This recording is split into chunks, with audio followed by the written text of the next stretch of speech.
নমস্কার, learn astrology চ্যানেলে আপনাকে স্বাগত। আজকে সূর্য অর্ঘ্যকে নিয়ে কথা বলবো। আমরা যারা জ্যোতিষের সঙ্গে সংযুক্ত রয়েছি, যারা শাস্ত্রের সঙ্গে সম্পর্কযুক্ত রয়েছে এবং যারা কিছুটা পড়াশোনা করেছে বা শাস্ত্রকে কিছুটা প্রাধান্য দেয় বা মানে, তারা প্রত্যেকেই জানে যে সূর্য অর্ঘ্য দেওয়া খুবই ভালো এবং সূর্য অর্ঘ্যের অনেক পজিটিভিটি রয়েছে। হ্যাঁ, এই কথাটা একদমই ভুল নয়।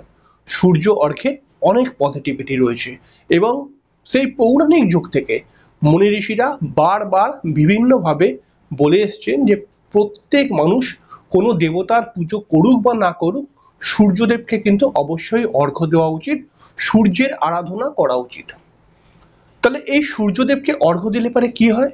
সূর্যদেবকে অর্ঘ্য দিলে পারে খুব ভালো ফল পাওয়া যায়। অর্থাৎ যে সমস্ত ছেলেমেয়েরা পড়াশোনা করছে, পড়াশোনা করা হয়ে গেছে, যারা একটি চাকরির জন্য প্রচণ্ড চেষ্টা করছে একটি চাকরি পাওয়ার জন্য, তাদের চাকরির ক্ষেত্রে চাকরি প্রাপ্তি হবার সম্পূর্ণ সম্ভাবনা চলে আসে।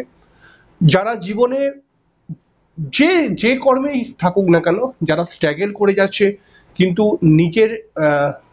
নিজেকে একটা স্থায়ী জায়গায় দাঁড় করাতে পারছে না, তারা যদি সূর্য অর্ঘ্য দেয়, তারা অবশ্যই খুব কুইকলি এই রেজাল্ট পাবে। যে সমস্ত মানুষেরা বিশেষ করে শারীরিক সমস্যার মধ্যে ভুগছে, সেই সমস্ত মানুষরা যদি সূর্য অর্ঘ্য দেয়, তাহলে পারে কিন্তু তাদের শারীরিক সমস্যা কিছুটা রেহাই পাবে, কিন্তু তারা শারীরিক সমস্যা থেকে। আসলে মুনি ঋষিরা বারবার বলে গেছেন যে সূর্য অর্ঘ্য যদি কেউ সঠিক নিয়মে দেয়, তাহলে পারে কিন্তু সঠিক নিয়মে সঠিক মন্ত্রে, তাহলে পারে কিন্তু তার পজিটিভিটি প্রচুর।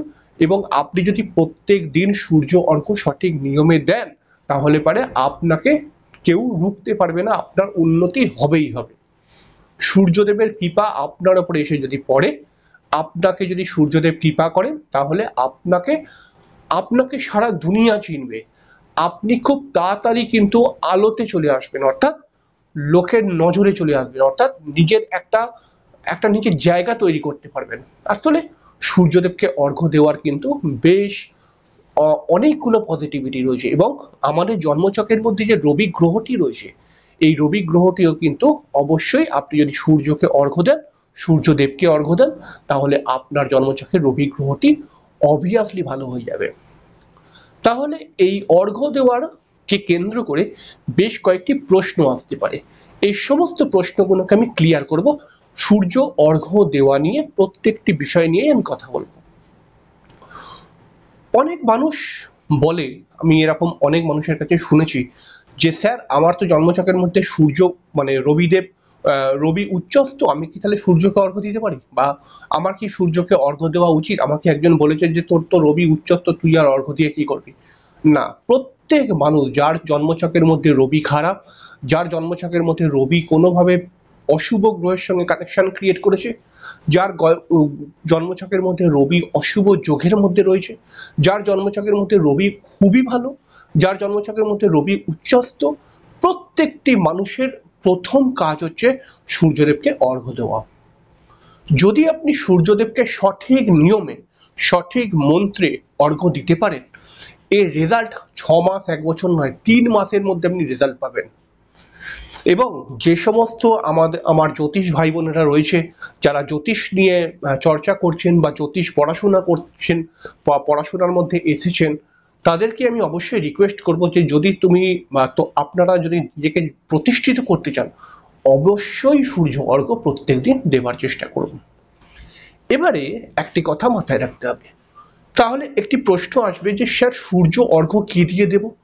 অনেকে ইউটিউবের মধ্যে ভিডিও করেছে, আমি এরকম আমার চোখে পড়েছিল যে সূর্য অর্ঘ্য জল দিয়ে দেওয়া উচিত না, সূর্য অর্ঘ্য ঘি দিয়ে দেওয়া উচিত। তাহলে এই কথাটা কি সত্যি? উনি কি ঠিকঠাক কথা বললেন? না, এই কথাটা একদমই ভুল। সূর্য অর্ঘ্য জল দিয়েই সর্বদা দেওয়া উচিত। কারণ হচ্ছে যে জল মানে হচ্ছে জীবন, তাই না? আমাদের পৃথিবীর মধ্যে জলের পরিমাণ সব থেকে বেশি।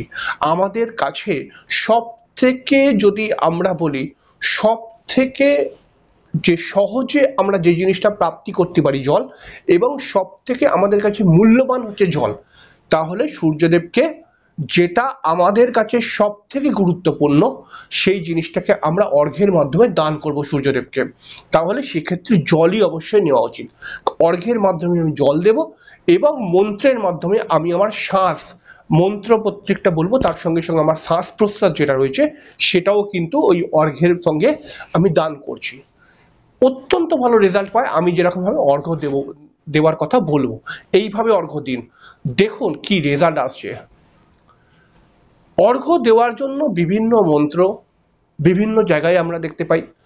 অর্ঘ্য দেওয়ার জন্য বৈদিক যারা পুরোহিত রয়েছে তারা একরকম মন্ত্র পাঠ করেন, যারা তান্ত্রিক পুরোহিত রয়েছে, আমরা যখন তন্ত্রের কাজ করি আমরা মন্ত্র পাঠ করি, ওম হ্রিং হংস মার্তণ্ড ভৈরবায় গ্রহ নক্ষত্র চ্যুতায় প্রকাশ শক্তি সহিতায় এসো অর্ঘ্য হ্রিং শ্রী সূর্যায় নমঃ। এরকম যারা তান্ত্রিক কাজ করে তারা এই মন্ত্র পাঠ করে। কিন্তু যদি আপনি সাধারণ মানুষ হন, যদি আপনি পুরোহিত নন, যদি আপনি তান্ত্রিকও নন, যদি আপনি সাধারণ মানুষ হন, তাহলে আমি যে মন্ত্র বলছি সেই মন্ত্রে আপনি সূর্যদেবকে অর্ঘ্য দিন। এই অর্ঘ্যটা দেখবেন, এই মন্ত্রে অর্ঘ্য দেওয়ার পর রেজাল্ট কি আসছে।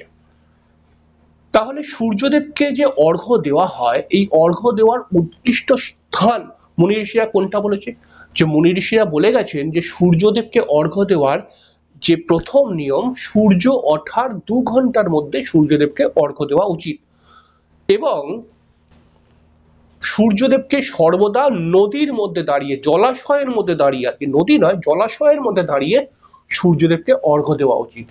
সূর্যদেবকে জল হচ্ছে অর্ঘ্য দেওয়া উচিত। এবার জলের সঙ্গে আমি আরো 2-1টা জিনিস নিতে পারি, সেটা সূর্যদেবের খুবই প্রিয় জিনিস। তবে সূর্যদেবকে মুনি ঋষিরা বলে গেছে অর্ঘ্য দেবেন হাতে করে বা হাতের মধ্যে একটি ঘটি রেখে জল সূর্যদেবের উদ্দেশ্যে মন্ত্র বলে দেবে। এবং সর্বদা খেয়াল রাখবেন এই যে বুড়ো আঙুল, এই বুড়ো আঙুল যেন এই তর্জনীতে না থাকে অর্ঘ্য দেওয়ার সময়। সর্বদা এই কথাটিকে মাথায় রাখবেন। সূর্যদেবকে অর্ঘ্য দেওয়ার প্রথম যে নিয়ম, যে এই বুড়ো আঙুলটা, এই যে বুড়ো আঙুলটা, এই বুড়ো আঙুলটা সঙ্গে এই যে তর্জনীটা এরকম যেন না ঠেকে যায়। এই বুড়ো আঙুলটা সর্বদা এরকম তর্জনীর থেকে আলাদা আলাদা থাকবে।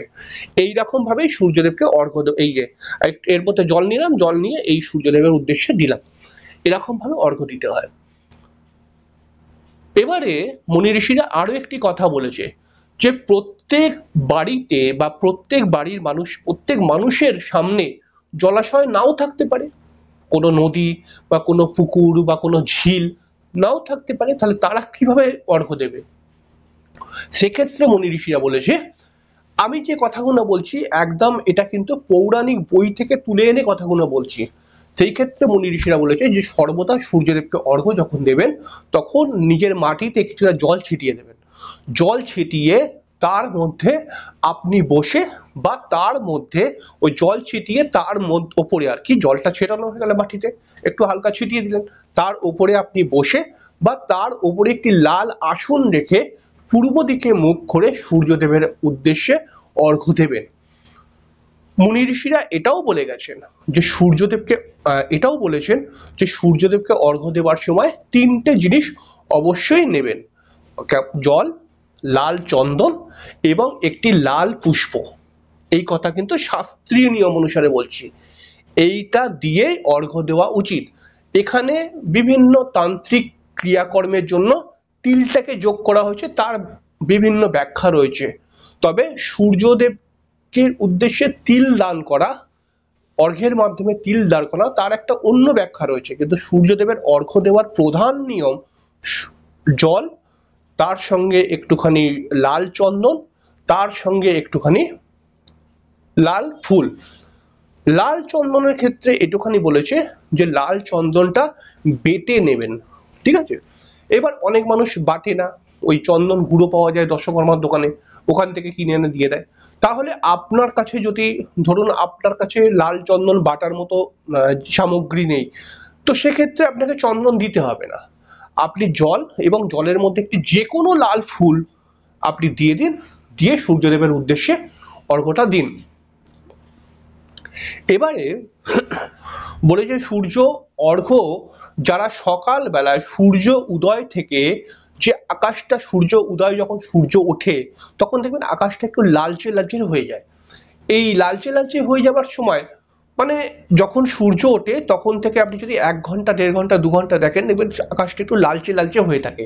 এবার মনে করা যাক যে কোনো ছেলে মেয়ে হয়তো অত ভোরে ওঠে না, এমনও হতে পারে যে অনেকে হয়তো অত ভোরে ওঠে না, অনেকে বিভিন্ন কাজকর্মের জন্য তারা 8টা 9টার সময় ঘুম থেকে ওঠে।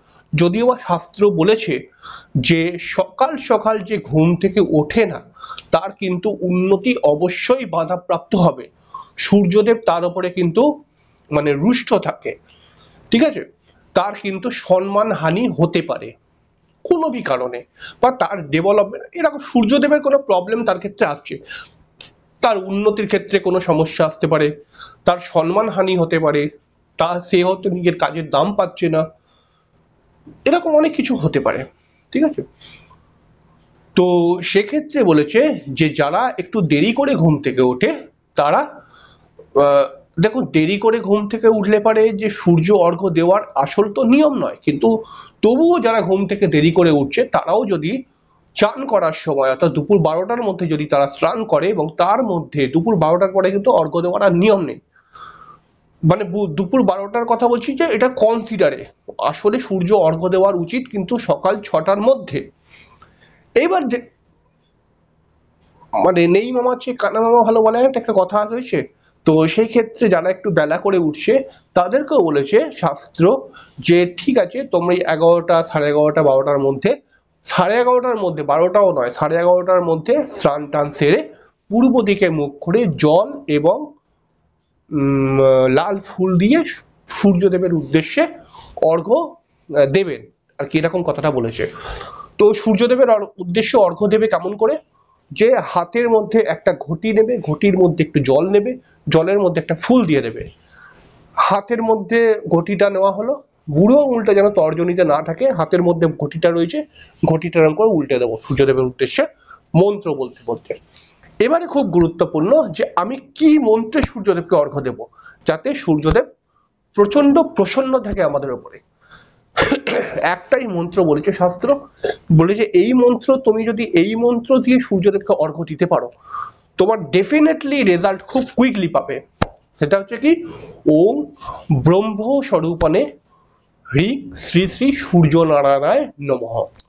ওম ব্রহ্ম স্বরূপনে হ্রিং শ্রী শ্রী সূর্য নারায়ণায় নমঃ। এই মন্ত্রটি দিয়ে সূর্যদেবকে অর্ঘ্য দেবার কথা বলেছে, এই মন্ত্রটি দিয়ে 3বার বলতে হবে এবং 3বার একটু একটু করে জল সূর্যদেবের উদ্দেশ্যে দিতে হবে। এবার ধরুন কোনো মানুষ এমন রয়েছে যে হয়তো বাড়ির বাইরে বেরোতে পারছে না বা ঘরের বাইরে বেরোতে পারছে না কোনো কারণে, সে ঘরের মধ্যেই অর্ঘ্য দেবে। এমনও তো হতে পারে যে কেউ পুজো করতে বসেছে, পুজোর সময় পুজোর সামনেই মানে ঠাকুর ঘরের মধ্যেই সে অর্ঘ্য দেবে পূর্ব দিকে মুখ করে বা সূর্যদেবের উদ্দেশ্যে, তাকে শাস্ত্র বলেছে তখন সে কি করবে, সে কোথায় জলটা ফেলবে, তখন বলেছে শাস্ত্র সামনে একটি পাত্র রাখবেন, পাত্র রেখে তার মধ্যে সূর্যদেবের উদ্দেশ্যে ওই পাত্রের মধ্যে জলটা ফেলবেন। তাহলে পাত্রের মধ্যে জলটা ফেললাম সূর্যদেবের উদ্দেশ্যে, পাত্রটা একটুখানি জলে ভর্তি হয়ে গেল, এবার ওই জলটা আমি কি করব, ওই জলটাকে আমি নর্দমায় ফেলে দেবো বা ডাস্টবিনে ফেলে দেবো, বলেছে হ্যাঁ ওই জলটা অবশ্যই নর্দমায় বা ডাস্টবিনে ফেলে দেবেন, তার আগে একটি কাজ করবেন, ওই জলটা যে পাত্রের মধ্যে ফেললেন ওই পাত্রটাকে নিয়ে নিজের নাকের সামনে এসে একবার শুকে নেবেন, যেই শুকে নেবেন অমনি কিন্তু ওই জলটা সূর্যদেবের জল থাকলো না, ওটা এবার আপনার জল হয়ে গেল, কেন ওটা এঁটো হয়ে গেল, শাস্ত্রীয় মতে এরকম বলা হচ্ছে। তো আপনার নাকের সামনে ওই জলটাকে এবার গন্ধ শোকার মতো নেবেন, নিয়ে ওই জলটা এবারে ডাস্টবিন হোক বা যেখানে হোক সেখানে ফেলে দিতে পারেন, যেখানে যেখানে আপনি ফেলতে চান। এমন নয় যে ওটাকে কোনো গাছের গোড়ায় গিয়ে ফেলতে হবে, এরকম কিন্তু নয়, বলেছে যে সূর্য অর্ঘ্য দিলেন, একটি পাত্রের মধ্যে জলটি পড়লো সূর্যদেবের উদ্দেশ্যে দিলেন, 3বার দেবেন, এবং তারপরে যে জলটা ভরে যাবে ওই পাত্রটার মধ্যে যে জলটা পড়লো ওই পাত্রটি জলটা আপনি ডাইরেক্টলি নর্দমায় ফেলবেন না, ওই পাত্রটিকে নিয়ে নিজের নাকে শুকে তারপরে জলটা ফেলে দেবেন। সর্বদা ঠাকুরের জল এরকমই করা উচিত। ঠাকুরের জল অনেকে বলে গাছের গোড়ায় ফেলতে হয়, অনেকে বলে গঙ্গায় গিয়ে ফেলতে হয়, এরকম কিন্তু ব্যাপারটা নয়। ব্যাপারটা হচ্ছে কি, যে কোনো ঠাকুরের জল অবশ্যই খুবই পবিত্র জিনিস, কিন্তু তাকে আপনি সেই জলটাকে নিজের নাকের মধ্যে শুকে নিন, এমন করে শোকার চেষ্টা করুন যাতে নাকের কাছে খুব কাছাকাছি আসে, নাকে যাতে ঠেকেও যেতে পারে, ঠেকে গেলে কোনো অসুবিধা নেই। তাহলে পারে যেই আপনি করবেন অমনি কিন্তু জলটা এবার আর ঠাকুরের রইল না, এবার ওটা আপনার হয়ে গেল। এবার ওটাকে আপনি অনায়াসে কোথাও ফেলতে পারেন, কিন্তু তবুও ঠাকুরের জলের প্রতি আমাদের একটা অন্যরকম আস্থা থাকে। আমাদের মন কেমন করে, তো আমরা মনে করি কি যে না, এটাকে আমরা উল্টোপাল্টা জায়গায় ফেলবো না, কিন্তু শাস্ত্রীয় নিয়ম বলছে এটা। তাহলে আমি যে কথাগুলো বললাম এই অনুপাতে আপনি সূর্য অর্ঘ্য দিন। এবং আপনি দেখুন, আমাকে অনেক ক্লায়েন্ট ফোন করে বলে বা সামনে এসেও বলে যে দাদা আমি তো অনেক দিন থেকে সূর্য অর্ঘ্য দিয়ে আসছি, আমার তো রেজাল্ট আসছে না। প্রচন্ড রেজাল্ট সূর্য অর্ঘ্যের, যারা করেনি তারা এখন অবধি জানে না। কিন্তু হ্যাঁ, প্রত্যেকটি শাস্ত্রীয় কথার মধ্যে সর্বদা কিন্তু খেয়াল রাখবেন যে বেশ কিছু নিয়ম থাকে, নিয়মের বাইরে গিয়ে যদি আপনি করেন তাহলে কিন্তু হবে না। তো এর পরবর্তী সময় আমি বেশ কিছু এমন এমন টোটকা বলবো, এত কার্যকরী। আমি এই লার্ন অ্যাস্ট্রোলজি চ্যানেলটাকে খুলেছি, এখানে টোটালটাই আমি কিন্তু সঠিক জ্ঞানগুলোই দেওয়ার চেষ্টা করবো যেগুলো কাজে লাগবে এবং কেমন করে করবেন। তো এই সূর্য অর্ঘ্য নিয়ে আমার যে কথা বক্তব্য আপনি শুনলেন, তো প্রত্যেকটি শুনে পরবর্তী সময় যখন আপনি সূর্য অর্ঘ্য দেবেন এই নিয়মগুলোকে মেনে আপনি সূর্য অর্ঘ্য দেবার চেষ্টা করুন। এবং অবশ্যই খুব নিজের কাছাকাছির লোকদেরকে, নিজের প্রিয়জনদেরকে এটা সেন্ড করে দিন, শেয়ার করে দিন, তাহলে পরে তারাও অবশ্যই দেখুক। এবং এই যে নিয়ম আমি বললাম, এই নিয়ম শাস্ত্রীয় নিয়ম। এই নিয়ম আমি কিন্তু একদম পুরো অনেক একটা পুরনো বই থেকে কিন্তু আমি কালেকশন করেছি, এবং আজকের বই নয়, সেটা হচ্ছে 150 বছর আগেকার বই থেকে আমি কালেকশন করেছি। তো তার মানে বুঝতে পারছেন যে কিরকম।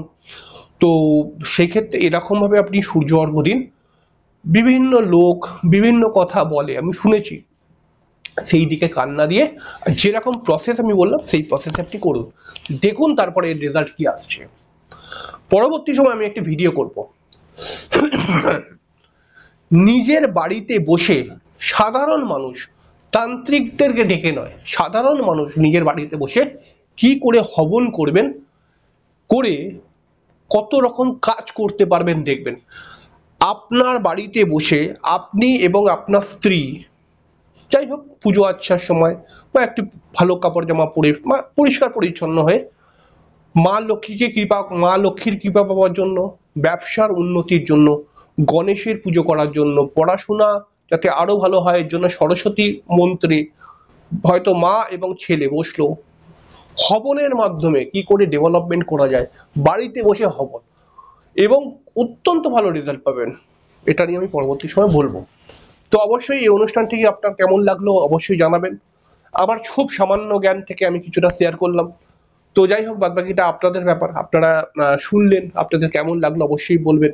আর হ্যাঁ, চ্যানেলটিকে কিন্তু অবশ্যই সাবস্ক্রাইব করবেন, সাবস্ক্রাইব করে বেল আইকনটাকে ক্লিক করে দেবেন। আজকে এখানে শেষ করছি, পরের দিন আরেকটি অনুষ্ঠান নিয়ে দেখা হবে। ততক্ষণের জন্য নমস্কার।